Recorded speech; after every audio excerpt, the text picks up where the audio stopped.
So what's up guys, ako nga pala si Moody at nagbabalik tayo sa panibagong video at sa video nga ito ay ito nga po yung pinangako kong combo na ipopost ko sa search ko at ito nga po.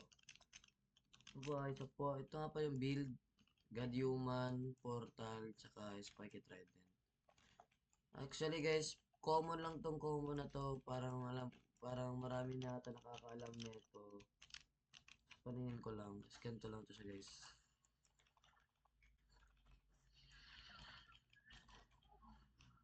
Yan lang siya guys. Napaka basic lang. Ipopost ko na lang kung anong mga mechanics.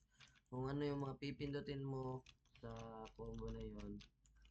So, mabilis na naman makita guys kung ano yung mga pinindot ko guys. Napakabilis naman na ma-memorize yung combo na yon. Kaya salamat sa panonood. At huwag niyo kalimutan na mag-like at mag-subscribe na rin sa Facebook ay sa YouTube channel ko. Kaya thank you po.